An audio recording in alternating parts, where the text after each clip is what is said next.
Hello, everybody. My name is Chris. Welcome to Coin Corner. We're going over today. It's 2017. A happy New Year for everybody. I hope this video comes out clear and you can see me. Okay. First, welcome to Coin Corner. My goal is to give you an overview of coin collecting, what it takes to be a coin collector, and the tools and the tricks and the trades that you're going to want to learn, especially when collecting error coins and specific things, and as well as reviews on some books and stuff like that. I have had a previous coin blog before called Coin Corner. You can look it up. It's on YouTube. Now let's get into some basic stuff. Education. Now, education is one of the predominant things in coin collecting. You're going to find that there are different ways to learn. Personally, me, I say if you want a good handle on things, if you would like to get a real one-up outside of your regular reading of books and stuff like that, take the American Numismatic Association diploma course. It is about 600 bucks, but that 600 bucks lasts a lifetime. There is knowledge that you will gain, and you can always use the books as reference points. Um, there's certain topics that are covered in the books that that are covered in other coin books. By far, by no means is the knowledge a specific, but the format and way that the knowledge is handed down and through in the course books, you'll always remember it. Okay. Uh, like I said, personally, me, I've taken the American Numismatic courses. I've gotten my little certificates. I'm more than happy to share my experience. Get a nice certificate at the end. Um, they give you a title as a numismatic scholar or uh, something like that. And it's just it's a neat experience to have if you're fortunate enough to take the courses at a seminar or go out to Colorado and take the courses at the American Numismatic Association headquarters. By all means, go for it. I mean, it's worth the money. By all means, it's worth the money. Okay, that covers basic tidbits of education. Now, there's other books that are going to be auxiliary to your education. As you all know, Yeoman's Red Book. It's a constant staple for the American collector. Now, if you want to branch out and collect not just American, but Canadian or Mexican coins, you're gonna want to get the North American coin and prices price guide. This is North. It's basically all of North America, uh, to include Mexico, Canada, Newfoundland, and uh, Alberta and Ottawa. So it breaks Canada down, and you get like most of the major coins, and you get a few American colonials, like the American Colonial series, and you get the pre-decimal series for the Mexicans, and it's very helpful. So this will cover your basic values.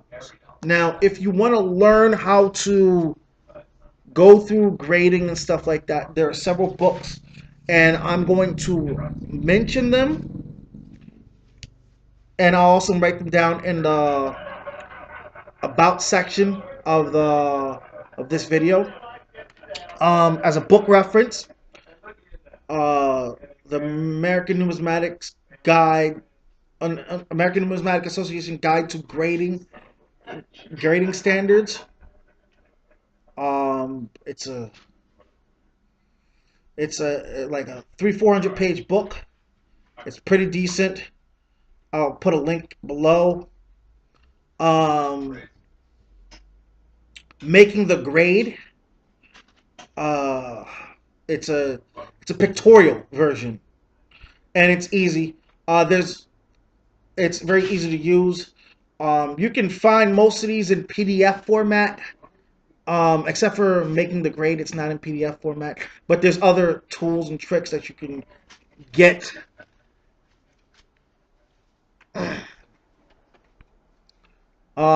Also, there's other like small guidebooks that you're gonna want to pick up. Like I collect oddities and divarities, so the Cherry Picker's Guide. These books are indispensable. These books are indispensable. I have literally taken my book apart, put it back together, added my little sub notes, subreddits, and little commentaries on coins, what I have picked up, what I haven't picked up, what I want to get, what I don't want to get. I've made lists of colonials and stuff like that, and just items that I was just more than anxious to pick up. So I'll also put a list to go along with all these guidebooks and stuff that you should get in the comment section, as well as some websites that you're going to want to keep on hand, like Variety Vista, and Copper Coins, and other such sites. I love these sites too because they're such a compendium of wealth and information. As a numismatist, I have a particular phrase that I always like to keep in mind, um, which is research is key, because knowledge and power are two things that are always going to be synonymous with study. And that's why I say, take the A&A courses if you can, read the Red Book if you can, um, read the introduction section to coin and prices specifically. The introduction section goes through basically everything that you can learn from the Red Book, which has the same exact section in the beginning. And all numismatic books will have some section about just general concept of grading and stuff like that, that you as a collector, you might have read already, but you read again and again and again just to give yourself an idea of what you're specifically looking at and what you want to do. In 2000, what was it? 2000, I think, 13's version, they had a really good topic in Coin and Prices, which was about creating a blueprint or a plan, or as they quote unquote called it, get a map. Now, uh, getting a map means getting an idea of what you want to do with your collection, where do you want your collection to go, and what do you want in your collection. So that takes care of a small section about books and knowledge. Now, on to the next section, tools. Now, an overview of the tools that you're going to need for numismatics are very simple. I always recommend gloves. You can use nitrile non-powder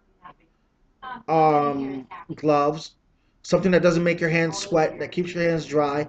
You can use synthetic polyester gloves, as long as you're not working near heat or chemicals, because polyester melts and it's flammable. A polycotton blend gloves, which is just basically polyester and cotton.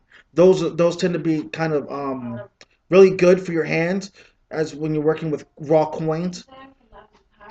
Um, a cotton swabs, I use cotton swabs once in a while to just get, like, if you find coins in circulation, it tends to be that they're covered with gunk and grime. So in order to, you know, check out sometimes the what's underneath the grime, I use a cotton swab to just brush it off. Nothing harsh. I'm not scraping it. I just use the cotton swab just to brush it off. That's it. I don't clean my coins. If anybody ever tells you to clean your coins, walk away. Just walk away. Uh, no good numismatist cleans their coins. They accept them as they are. Okay. Now, some of the tools I personally use and I carry around with me, and my little pouch. I keep this pouch on me. A small little, say, 6x3 pouch, 6x4 maybe, and it's a nice uh, non-puncture material. I keep index cards. The index cards have a list of some of the coins that I'm looking for my certified and uncertified sets. I also keep a few blank business cards. I keep a pouch with all my magnifying glasses. Now, give me a second. I'll open this for you. So, the magnifying glasses that people normally carry, they'll carry a 7x loop, 10x loop, 25x loop, and a 30x loop. Now, the 30 is the strongest that you're going to use in coin collecting. If you've got eye problems, you might want to use a headset. Now, I normally use a headset. I have 2 of them. But for general travel, I just keep a pouch with me with several different magnifying glasses in it. Your standard 10x jeweler's loop. Your 7x, and your 15x. Another 7x loop for looking at stamps. And then I have a magnet for checking out counterfeits. And I have a 30x loop.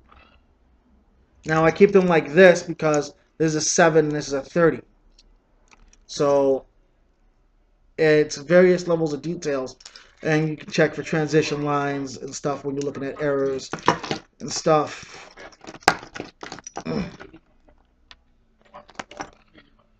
I also keep little pouches or envelopes to put coins that I find in circulation. For taking pictures, I have mono lenses for my phone, which attach via a magnet. Which these are relatively cheap to get. You can get these for like $8 to $10. Of course, gotta always have a pen, because if you got index cards, you gotta keep a pen with you, right? And other than that, I keep a rare coin capsule in case I find something that's very specific and unique that I want to keep from getting lost. I'll put it in here, pop open the capsule, throw it in there, and then I'll put it in a 2x2 Mylar flip. Make sure your Mylar flips are not toxic to your coins. I keep several small pouches to hold the items that I find.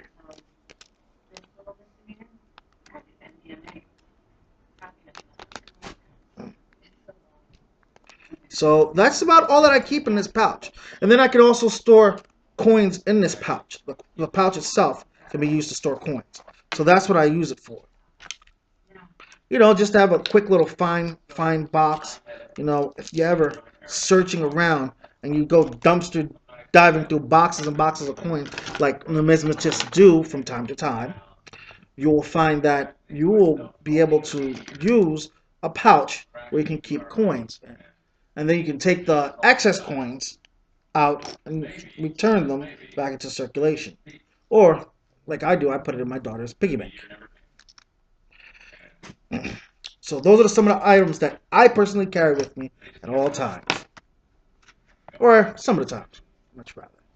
Okay.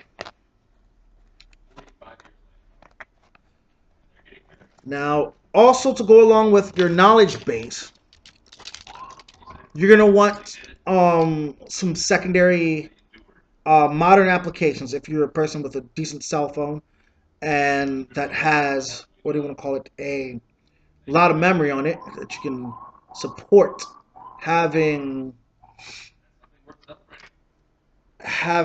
a lot apps on it, or you got a tablet. You can use any one of NGC's apps, any one of PCGS's apps. PCGS, Professional Coin Grading Services, has a slew of apps that are readily available for the average collector. And they're all free. So that takes care of your knowledge base. Also, I carry a small blueprint of a typeset, that just coins that I want to pick up if I wanted to make a 19th century typeset.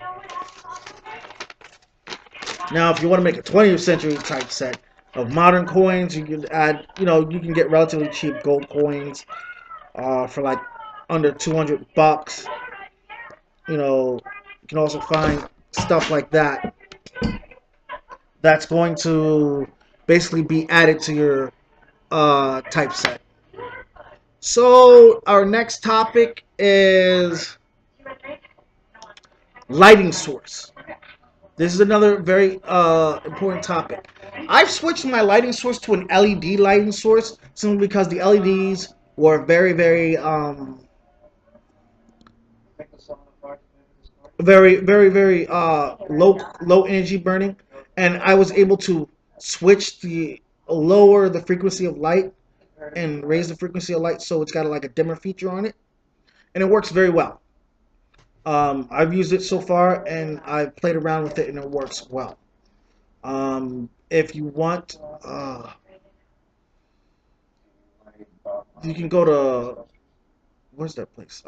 Radio Shack. If Radio Shack still exists in your town, they might have them. I know for a fact that IKEA has LED lanterns. You can use a regular soft 75-watt bulb if you don't have that, or regular room lighting, as long as it's not mechanical lighting. Mechanical lighting tends to drown out color and tone. Mechanical lighting tends to drown out features. Too much lighting can drown out features. Too little lighting can hide features. So there's things that you have to be careful of when you're using lighting. Now, our next section is storage of your coins. Basic storage of your coins. Everybody, and they're the cheapest things to get.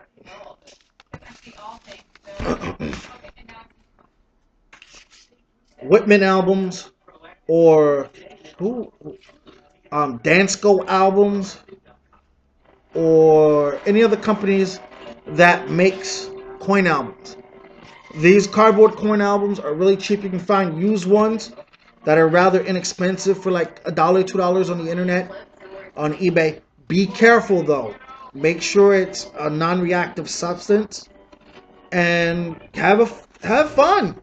Literally, have fun. Have a field day. You can. I'm pretty sure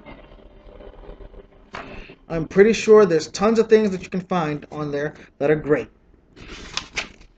And each album has 3 pages, and you can fill out each coin in its slot.